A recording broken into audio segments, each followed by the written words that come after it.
Enquanto a terra girava, Judas, por 30 moedas, vendeu a alma. Deixou a peteca cair, levando para a cruz o amigo, o mestre.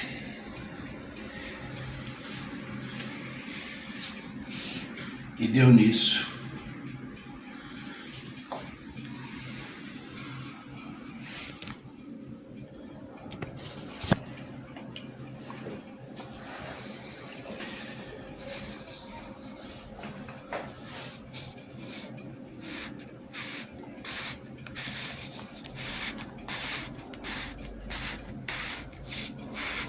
Não sei o que será visto, não sei o que será visto, não sei o que será visto, não sei o que será visto, não sei o que será visto.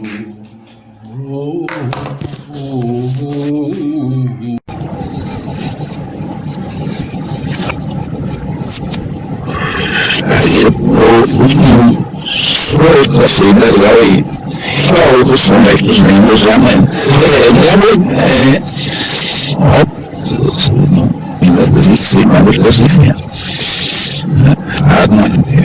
Não é nada da boca, não é uma satélite.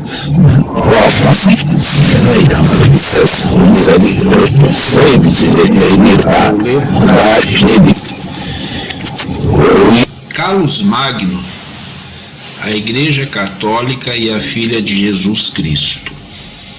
Quem foi o marido dela? Quero saber quem se casou com a filha de Jesus Cristo, chegando a Carlos Magno. Quero referências no campo da ficção, da arte, mas não quero que você componha a obra artística. Só quero as referências, que ele viajou lá na outra história. A filha de Jesus, eu vou resumir. E o suposto casamento. Bom, Jesus teria descendência com Maria Madalena. Essa descendência seria geralmente representada como uma filha chamada Sara, às vezes chamada de Sara Tamar ou Sara Lacali. Nessas histórias não existe um único nome fixo para o marido dela. A tradição é vaga ou simbólica. Em muitas versões ela teria se casado com um membro da nobreza local, da Gália, atual França, ou sua linhagem teria se misturado com famílias aristocráticas.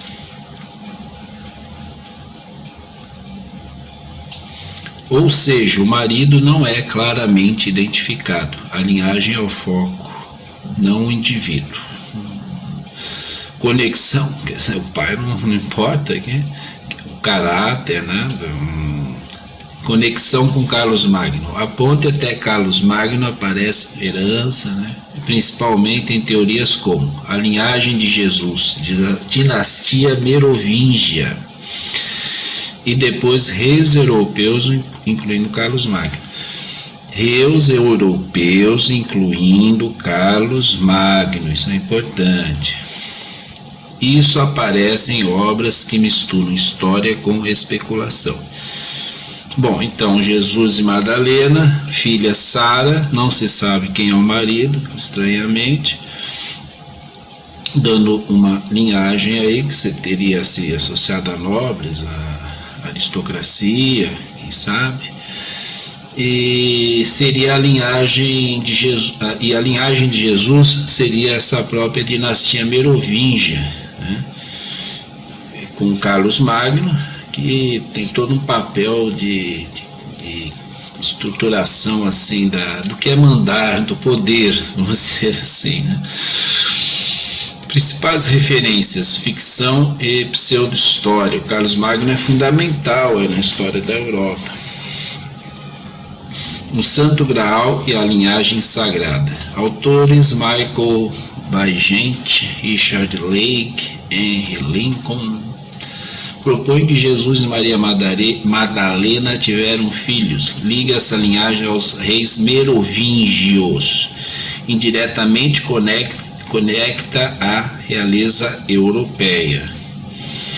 Aqui a questão do marido, da filha, é secundária. A linhagem continua por famílias nobres. Então, o marido devia ser um qualquer, né? O Código da Vinci. Autor Dan Brown popularizou mundialmente essa teoria. Apresenta a ideia de descendência de Jesus como segredo protegido. Introduz sociedades secretas como o Priorado de Sião. Também não define claramente um marido da filha. A narrativa fica na continuidade genética. Tá vendo? Essa história do marido intrigou aqui o chat.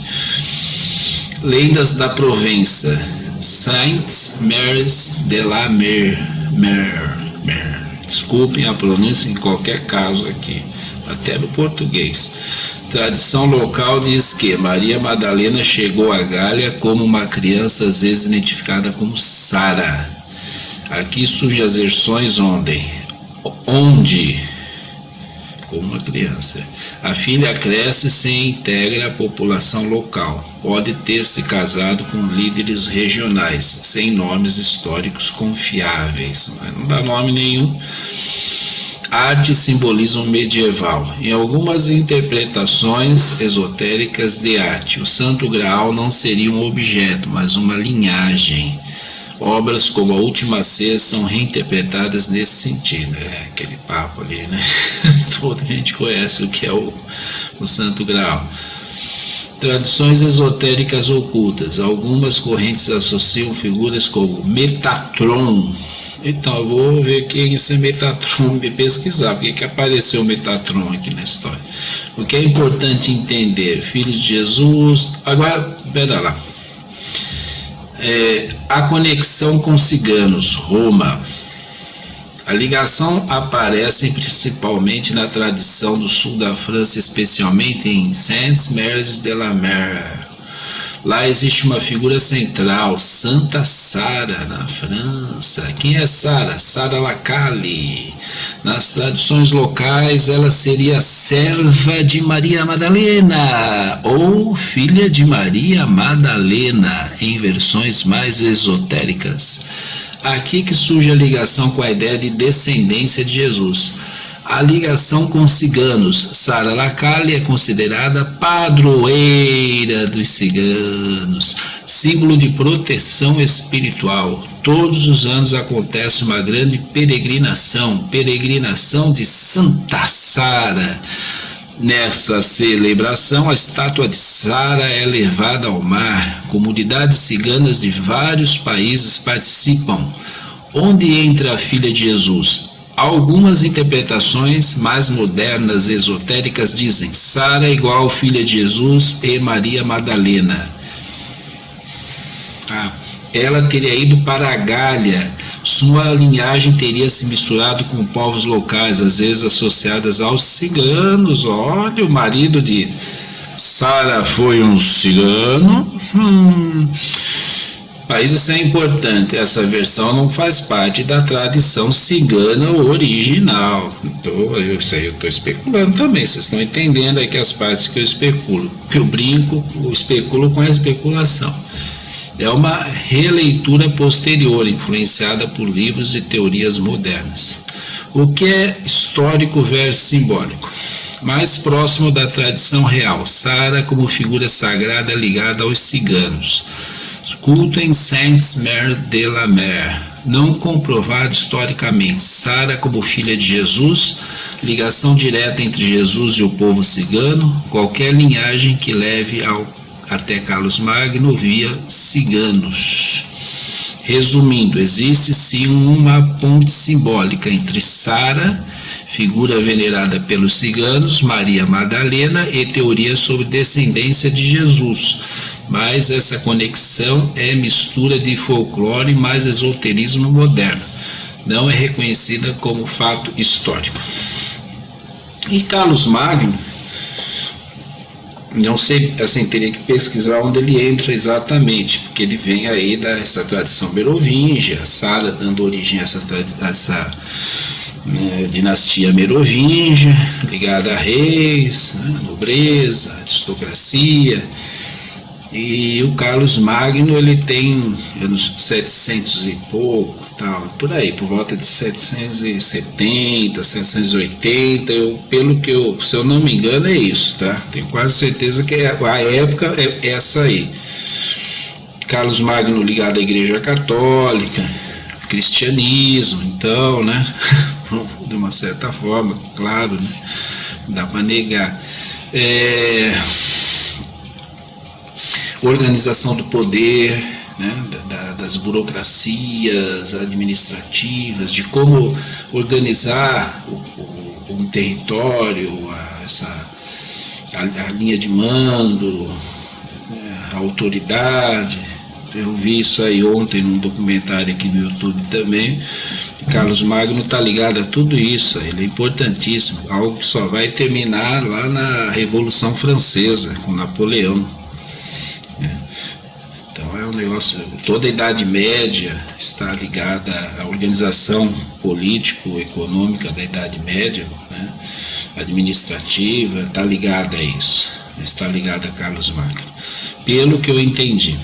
Então, também estou pesquisando, estou aprendendo. Agora, essa ligação entre Maria Madalena e Jesus, Maria Madalena, Sara, o casamento com o cigano, bom, né? Invenção aqui, de Sara com o cigano, e ela ali, né? E esse filho, provavelmente aí,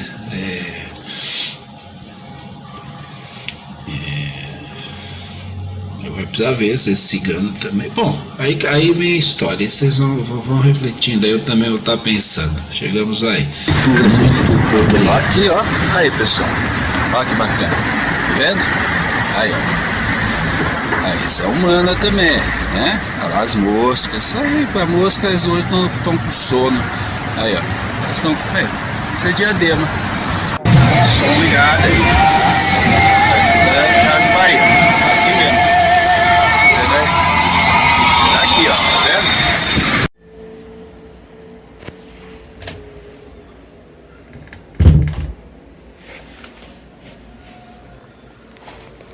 Olá, tudo bem? Eu vou apresentar aqui para vocês a Revolução Francesa, ou melhor, aspecto da Revolução Francesa, de uma forma já habitual aqui para nós aqui, né? Na verdade são divagações que eu estou fazendo.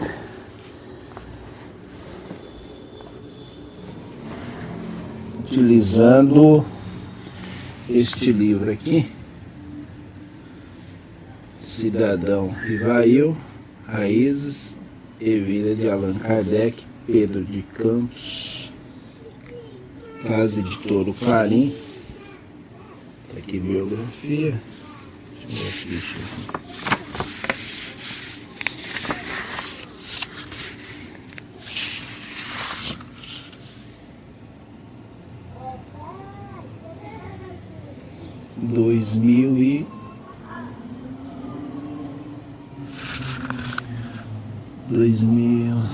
É. 2023. Eu não estou acostumado com esse celular, mas tudo bem. Vamos fazer com ele, porque aqui, isso aqui é a nossa linguagem, tá?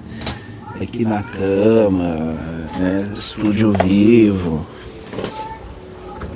A gente sempre explica isso, até porque o YouTube exige, né? É regra da plataforma explicar o que está fazendo.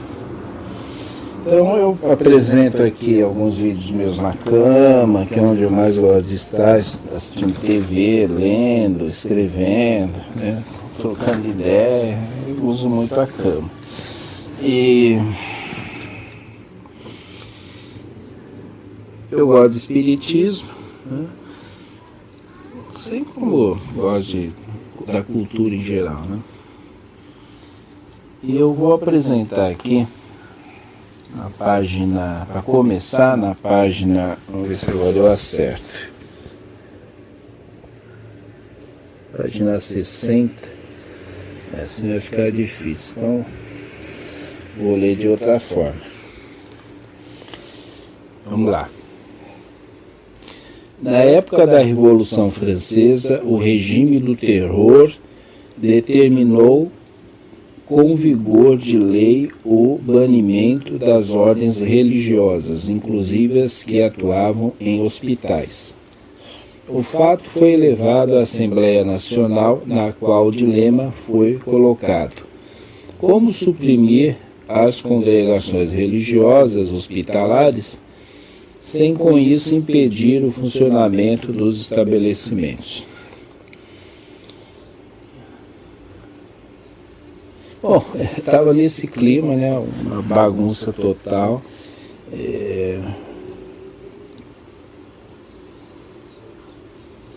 Bom, a resposta é que eu não ia começar aqui, na verdade, mas vamos lá. A resposta impositiva não tardou. O decreto de 18 de agosto de 1792 ditou: todas as congregações religiosas, inclusive as irmãs seculares, não vinculadas a ordem nenhuma, mesmo aquelas que se dedicam exclusivamente aos serviços de hospitais e ao socorro de enfermos, estão extintas, né? Então extinguiu e acabou.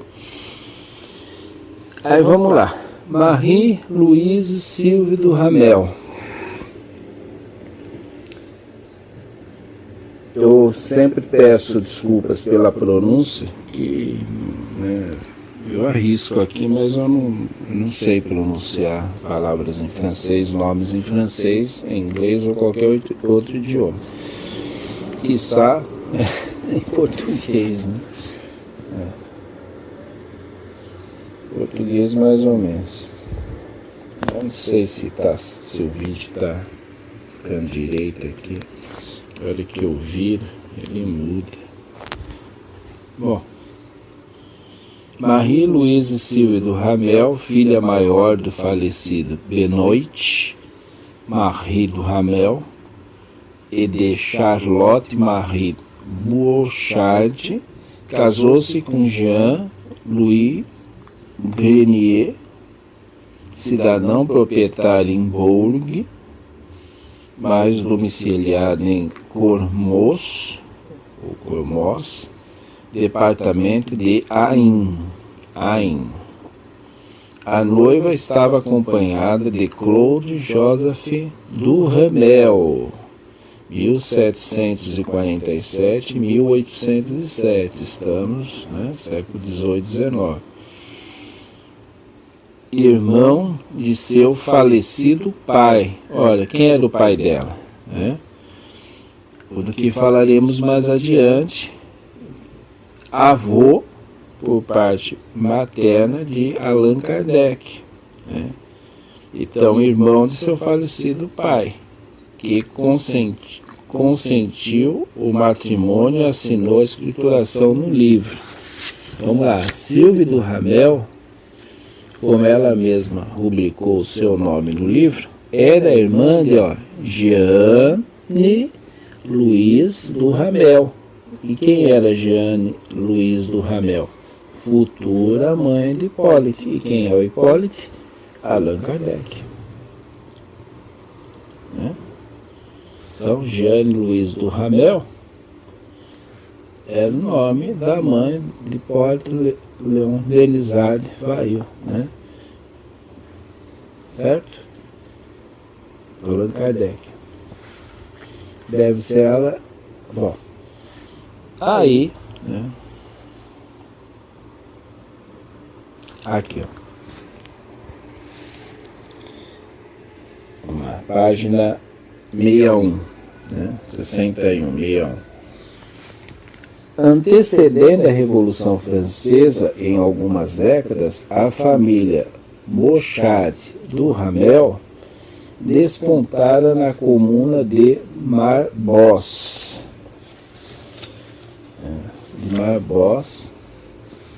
na função de Châtelain, né? Châtelain, isso aqui, ó. Alcaide do Castelo de Marbós. Alcaide é o que? Prefeito. Seus membros vinham de antigos castelães, oficiais que dirigiam os castelos rurais construídos ou tomados pela aristocracia feudal. O castelão era o administrador oficial da propriedade, né? Então, vem lá da Idade Média, né? Aquela história do Carlos Magno e tal. E a ver. Bom, aí, né? Aí olha só onde eu quero chegar.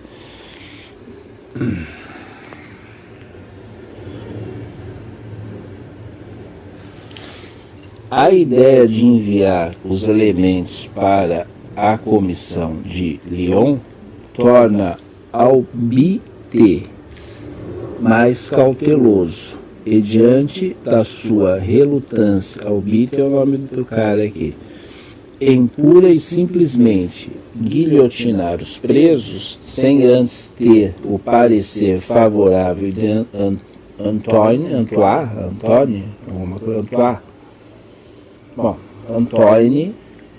Constance Converse, né? Presidente da Sociedade Popular de Bourg. Desculpem novamente as pronúncias, ok? E já havia declarado não ser esta a hora de realizar tais execuções. Estão querendo executar todo mundo aqui.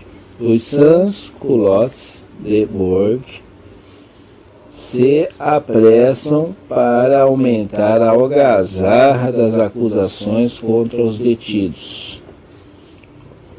E entre esses detidos está o avô do Allan Kardec, o Duhamel. Certo?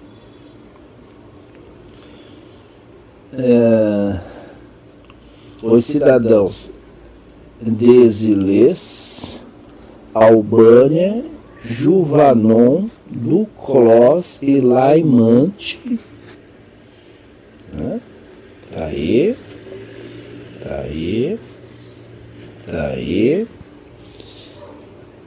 Se levantam em linguagem ofensiva contra os acusados, chamando-os de federalistas, contra-revolucionários, e alardeiam que já está na hora de o departamento dar o exemplo para impor a revolução. Tudo em nome da revolução. Quer matar os sans-culottes? Queriam matar todo mundo. Aí vocês vão lá pesquisar a Revolução Francesa lá contada, né? Naquela versão opressor oprimido, né? Eu sou assim, é opressor contra opressor e o povo como bucha de canhão. Após as discussões, o representante reconheceu facilmente que as pessoas ao seu redor colocavam muita paixão e vingança na defesa de suas posições. Isso foi visto nas palavras então proferidas por Désiles e Alban. Estes tiveram a ousadia e insolência de dizer ao representante que sua vida, assim como a de todos os patriotas, não estariam seguras se não fosse adotada uma postura rigorosa contra os canalhas detidos que, apesar de sua vigilância, sempre conspiravam. Os sans-culottes, presentes à reunião, concordam então em enviar os detidos não diretamente à morte, mas a julgamento. Bom, no final das contas, né, eles ficam nessa até que ficou assim, ó, vamos ver se dá certo aqui. A resposta foi que todos eram igualmente culpados e seria necessário enviar a Leão pelo menos 40 prisioneiros. Esse número assustou Converse, que manteve acesa discussão com os colegas. A partir de então, iniciou-se um acalorado debate sobre quem, entre os 80 cidadãos da primeira lista, faria parte do embarque para Lyon. E o Duhamel, né, o avô do Kardec, estava lá no meio, né? Aqui, ó, o infame Duhamel, né? Estava no meio. Ele seria executado, seria guilhotinado. Bom.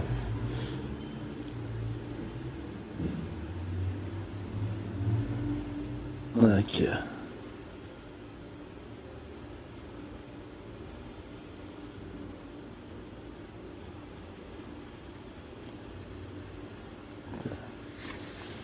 Aí vai mostrar aqui.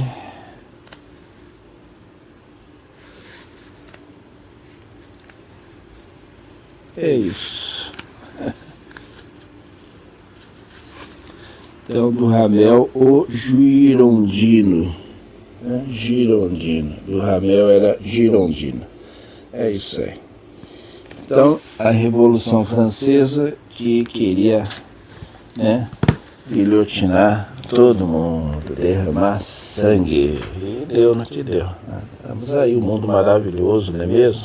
Lindo, fantástico, graças à Revolução Francesa. E este aqui é outro livro. Né? Ué, caiu aqui. Este aqui é outro. Né? Depois eu falo desse aqui. Eu ia até, né, fazer uma ponta entre um e outro aí, mas depois eu falo. É isso. Né? Então fica aí o avô do Kardec guilhotinado no contexto da Revolução Francesa por ser um girondino.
O funil do infinito. Ninguém sabia exatamente quando o trabalho de Raul deixou de ser arte e passou a ser outra coisa, algo entre ciência, obsessão e delírio.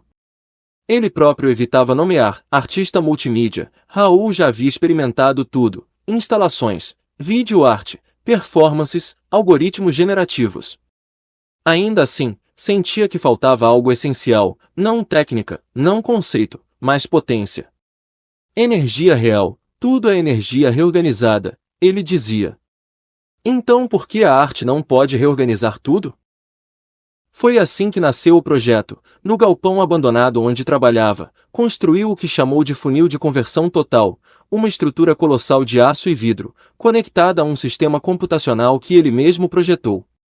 No coração da máquina, estava sua criação mais ousada, uma inteligência artificial que não apenas processava dados, mas convertia energia em forma. A lógica era simples, ou parecia. Item qualquer objeto ou ser introduzido no funil era decomposto em sua energia fundamental. Item essa energia era capturada, reorganizada e reinterpretada pela inteligência artificial. Item do outro lado, emergia uma obra completamente nova, pintura, escultura, música, filme, ou algo impossível de classificar. A primeira tentativa foi com objetos simples, madeira, metal, lixo urbano. O resultado era impressionante, obras densas, vibrantes, quase vivas. Depois vieram plantas. Depois animais, e então Raul parou, não por medo. Por reconhecimento, ele percebeu que a máquina não estava apenas transformando matéria, estava capturando essência. A partir daí sua arte ganhou notoriedade. Críticos falavam em transubstanciação estética. O público se fascinava. Mas Raul não estava satisfeito. Porque, no fundo, ele sabia, ele ainda não havia passado pela própria obra. Na noite em que decidiu atravessar o funil, não avisou ninguém, preparou o sistema, ajustou os parâmetros e programou a inteligência artificial com um comando final: recriar o artista como sua obra definitiva. Ele entrou no funil levando consigo tudo o que considerava sua arte: arquivos, objetos, registros, fragmentos de vida. Quando acionou o processo, não houve dor, houve dissolução, seus pensamentos se fragmentaram em padrões, suas memórias, em frequências, seu corpo, em fluxo, e então, silêncio.